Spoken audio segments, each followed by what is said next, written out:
وما ارسلناک الا رحمۃ للعالمین۔ حضور اکرم صلی اللہ علیہ وآلہ وسلم کی سیرت طیبہ بہت سے ایسے واقعات پر مشتمل ہے کہ اگر ان واقعات کے طریقوں کو کھولا جائے تو یہ بات ختم ہو جائے گی، لیکن آپ صلی اللہ علیہ وسلم کی سیرت اور تاریخ اسی طرح باقی ہے۔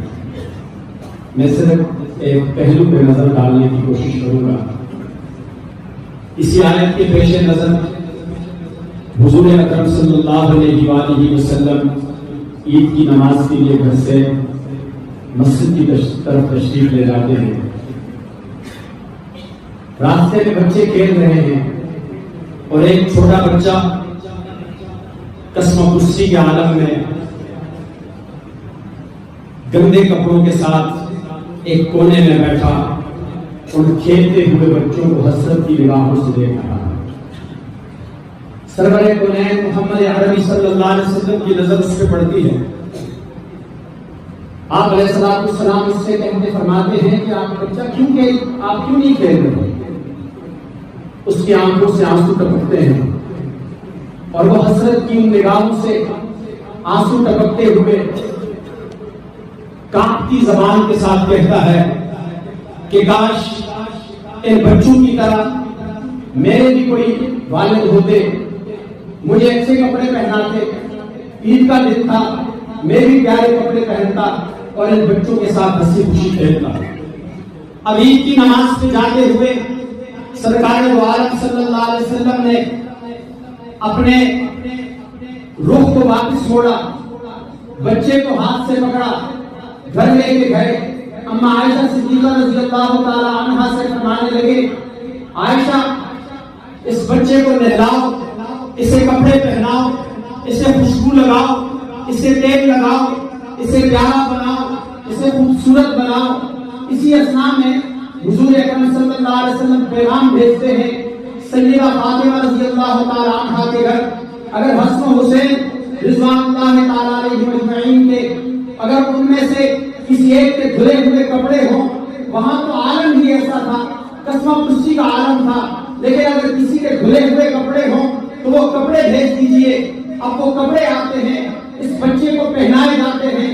سرکار دو عالم صلی اللہ علیہ وسلم کے گھر میں اس یتیم بچے کی تیاری کی جا رہی ہے، کپڑے پہنا کر، تیل لگا کر، خوشبو لگا کر خوبصورت بنا دیا جاتا ہے۔ اسی بچے کو تیار کر کے حضور اکرم صلی اللہ علیہ وسلم جب اس کو ہاتھ سے پکڑ کر باہر لاتے ہیں، دروازے سے باہر ہوتے ہیں تو اسے کندھوں پہ بٹھا لیتے ہیں۔